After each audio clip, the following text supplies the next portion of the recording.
Hello, portfolio students. I am putting together a video to quickly introduce the topic of drawing the human figure. Um, because we're doing this remotely, you're going to need to find some resources online to do that. I have queued some up for you that I want to share with you. The first one is a YouTube channel called, where is it? Called Draw This, which I highly recommend subscribing to. What they provide is a lot of different timed poses, just as you would get if you were in a figure drawing class. Now, something I need to preface this all with is that when you're in the world of figure drawing and also when you're searching the internet for figure drawing models, a lot of what you're going to find will be nudity. That has to do with the history of figure drawing, the fact that historically in art, for some reason, it's been decided that the human figure should be described naked without any clothes on because we want to articulate all the muscles and everything, the full human anatomy, if you will. And the other reason is that because if you have a figure that you're drawing and they're wearing a lot of clothes, suddenly you find that you're not really dealing with the problem of drawing a person, and instead you are drawing a lot of draperies and things like that. So as you look through YouTube for art model poses, you're going to see a lot of people that are not wearing a lot. So click on whatever you feel kind of suits your own comfort level with that. There is some stuff out there that's probably not okay for kids, and you have to avoid it in the best way that you can. So what I want to talk about first are a few concepts. One is foreshortening. Foreshortening is like what we're seeing here, where objects that come towards you kind of get squished together. So if you notice, you see the art model here has their arm fully extended. This is not foreshortened. We're seeing it from the side. And they painted stripes on their arms so that we can kind of see what happens as the arm comes up and the fist comes toward us. Another thing is this becomes a very different size, between their thumb and the edge of their hand than this. And you can actually measure this on your screen, and you can see that this is a much bigger measurement than that. And also, these rings start to go kind of in front of one another, like that. And this is called foreshortening. And it's going to happen no matter what, basically. Foreshortening is just a fact of seeing things in 3D. And the faster you get comfortable with it, the better.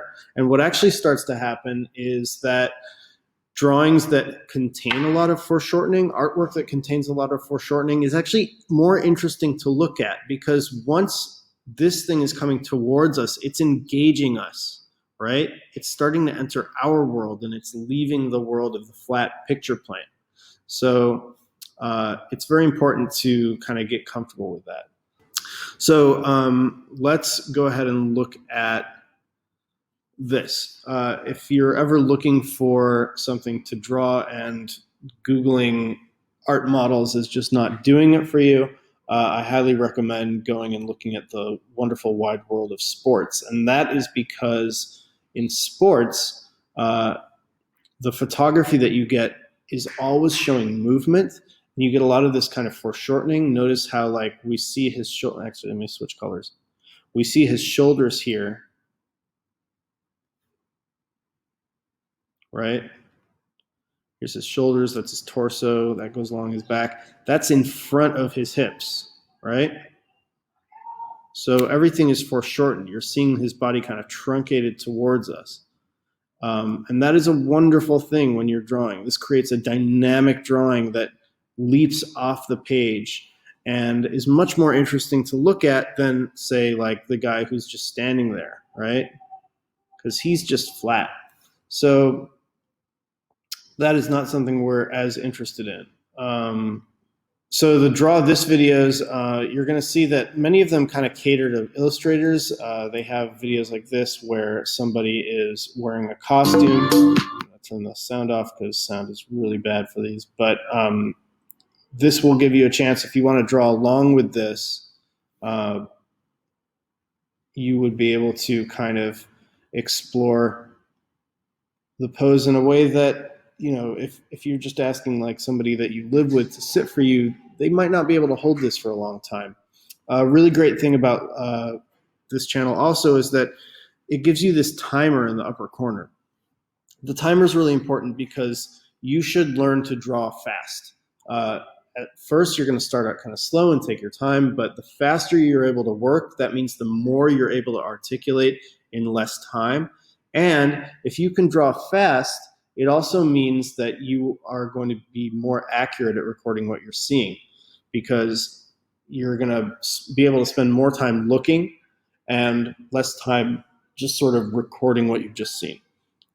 So what I want to do right now is kind of quickly walk you through the steps of how I would go about drawing a pose like this. Let's see, at what point are we here?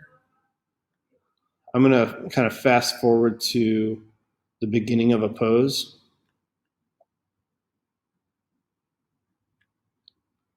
So he's got 10 seconds left on this one, and we're going to start. I'm going to go ahead and use the red here for that. Oops, there we go. Okay, so our cowboy is getting out his guns. We're going to start a new pose. And how do you draw this? Well, the first thing you want to do is you want to figure out where the weight is being distributed in a pose. So we know that his head has to be above the center of gravity, because otherwise he would fall over. So you want to quickly get this vertical line down first. Whoops. Let's go ahead and wipe that. We've got about a minute left. So here's that vertical line, and you want to figure out where everything is. Next thing you want to do is you want to figure out where some of those important body parts are. A big landmark here is the waist. You're going to try to sort of get this down, figure out where his shoulders are and his head, and you're using structural lines to do this, okay? This is not something that you're going along and like trying to articulate the edge of his duster. No, you are looking for what are the spatial relationships between all these points, and you are simply drawing lines to represent those spatial relationships. And then that way you create a kind of a structure for yourself to build all these other lines around. And you want to make sure that everything is flexible so that you can continue to change it as you go. Let's see if he gives us a longer pose at some point. I believe later on in the video, we should be getting some longer poses here. Let's see.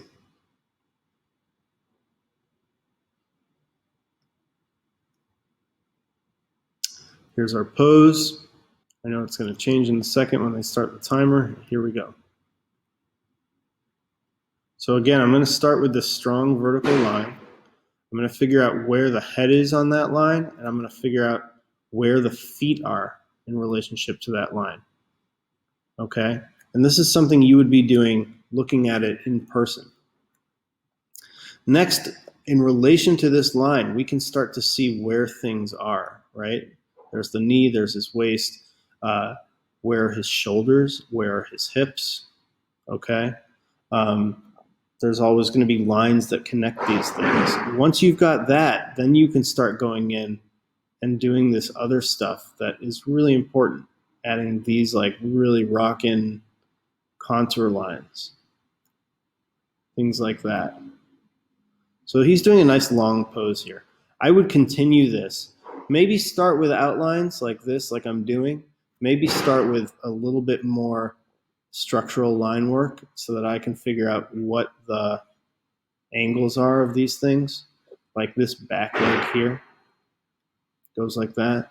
And always start out with that strong kind of skeleton of what you're doing. Because if you don't have those things, your whole drawing is kind of going to be out of proportion. So to do this, of course, you're like measuring, you're holding that pencil up in front of you and turning it and seeing what the angles are and what the distances are between things. Remember that you can triangulate distances, which means like, let's say you've got this point absolutely and you know where it is, and you've got this point, so you know where his two shoulders are and you know the relationship between them. Now you have to find this elbow, so you've measured it like that, and you know it's an angle like this. And now you can measure this one, and you know that angle goes like this. And where these intersect, that's where you're going to triangulate, okay? So that is pretty much how you get started, and hopefully I can do another video where you're kind of looking over my shoulder while I draw. Please let me know if you have any questions, and I will provide the links to this YouTube account for you. Okay, I have chosen a picture from women's volleyball, which I think always makes for some really interesting poses because it's such a full body sport and it's very intense. And the great thing, as I've said before, about using sports photography is that you will tend to get a lot of very interesting angles and things like that, that if you're drawing somebody who's just kind of sitting or standing there, you don't really get. So I want to start off by kind of plotting out my drawing the same way I would if I was just drawing, you know, like a box. So I want to figure out where's the topmost and bottommost points on the drawing. And I can see that the bottom left stands out because that's where her foot is. So I want to kind of give myself a little corner there. And I'm always starting out with very light lines that I can erase later if I need to. The next thing I want to do is I want to kind of measure from there to get to the topmost point in the drawing, which is the top of her head. And I'm going to kind of look at it and measure the angle. I'm seeing that the angle is something like this. So I know that her head should be somewhere on this line from here. So I'm going to go ahead and put the top of her head like there. And that way I'm making sure that at least two of these points stay on my page.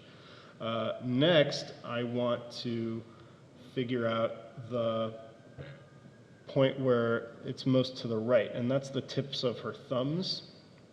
And I can measure that from her head as well. So let's find that angle. And I think it's something like this. And to figure out how far to the right it goes, I'm simply going to triangulate it from here. So again, I'm going to make a triangle essentially. And that tells me what that angle should be.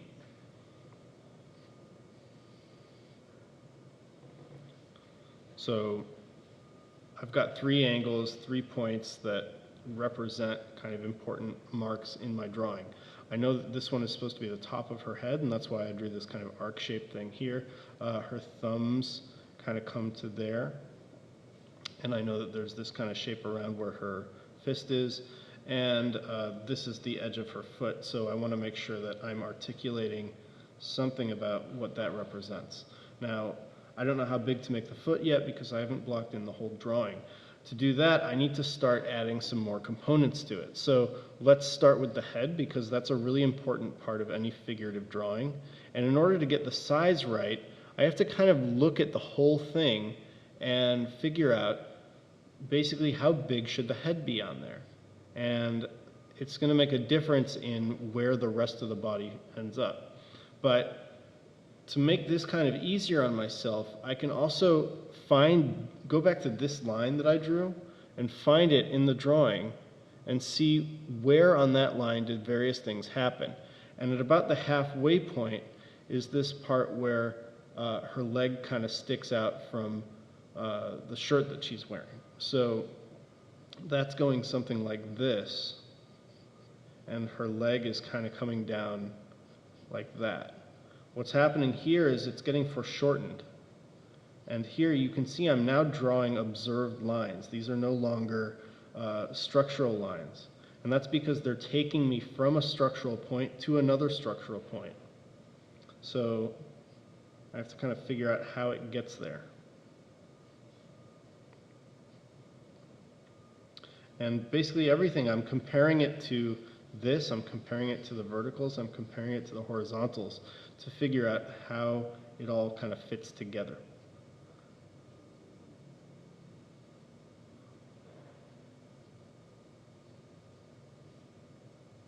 And that's what I came up with. So now I can kind of figure out the main angle of her body, like that. I know that her head is kind of sticking out of it like this. And from here, I can also start to figure out where her arms should be. So there's two major angles here. One is like this, and that goes for her upper arm bicep. And then it changes angles somewhere. So now I need to find out where that elbow is. Again, I'm going to triangulate from known points. So coming down from the top of her head, I have an angle something like that. And coming out from her thumb, I have almost a perfect horizontal. So I believe that is her elbow. And then I can kind of come down a little bit toward that point.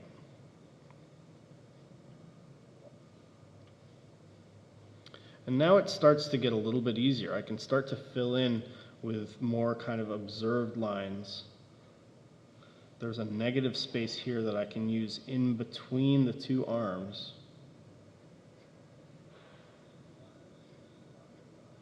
And, of course, the ball. We don't want to forget that.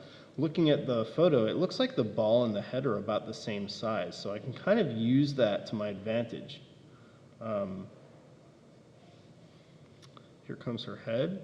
And by the way, this process is what they're going to be looking for when you go for that audition. Is, can you do this? So now I've got her head. Well, before I do the head, let's kind of finish blocking in some other body parts. There's this knee. Sometimes you can continue a line to figure out where something else is, even though in real life this shape and this might not have anything to do with each other. When I look at the image, I see that there is a way for them to kind of tell me how they relate in space. That is, in the two-dimensional space of the image. Again, using the negative space here to articulate this line. I don't know what her foot is doing there. It looks like it's bent backwards, but I'm just going to kind of trust it.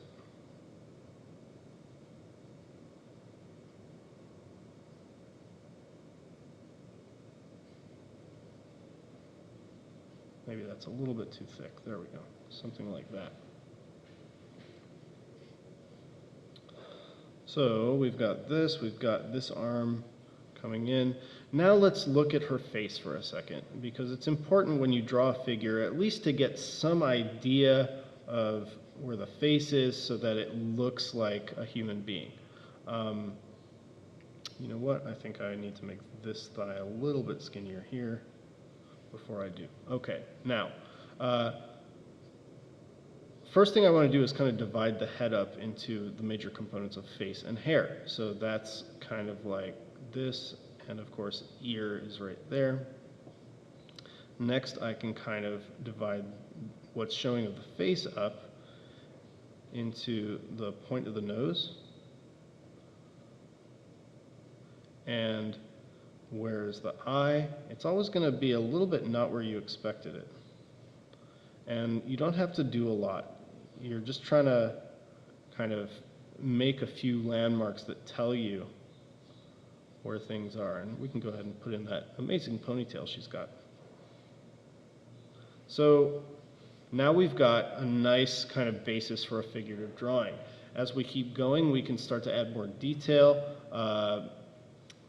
really depending on how much time you've got. And I did this all in real time. You can see exactly how long I took. Make it a goal to try to draw faster and faster as you do this, okay? So that's all for now. I'm going to kind of leave it at this, but remember, you could build this up and develop it just based on these structural and observed lines.